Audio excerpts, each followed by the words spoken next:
असलम नाज़रीन, कुल्लो से ओस्मान सीज़न 3 के चौथे एपिसोड का एक और बहुत ही मज़ेदार प्रोमो जारी कर दिया गया है। यहाँ पर बहुत सारे सवालात उठ रहे हैं। क्या आने वाले एपिसोड में बहुत ही ज़ोरदार जंग होने जा रही है? क्या ये जंग पादरी की वजह से होने जा रही है या इसके पीछे कोई और वजूहात हैं?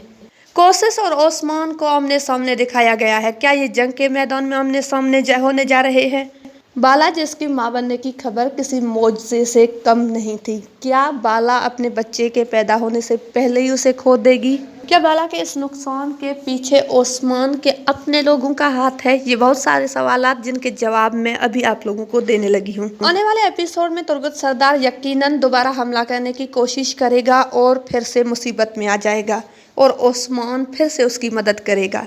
बालाजिस की जिंदगी तो बच जाएगी और उसके बच्चे की जिंदगी भी बच जाएगी, लेकिन किरा के कातिल जो कि बाला खातून और मलहून खातून पर हमला करते हैं, इस बार उनके पीछे रोगातोस नहीं बल्कि कोशिश का हाथ होगा।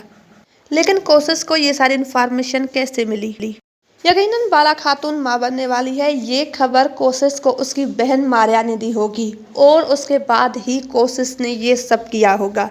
इस वार के बाद बाला खातून और उसके बच्चे की जान तो बच जाएगी यकीनन, लेकिन बहुत ही मुश्किलों के साथ। उसके बाद ओस्मान तैश में आएगा और अपने बच्चे और बीवी के साथ होने वाले सलूक के बाद बदला लेना चाहेगा और इस सूरत में आने वाले एपिसोड में बहुत ही बड़ी जंग होगी।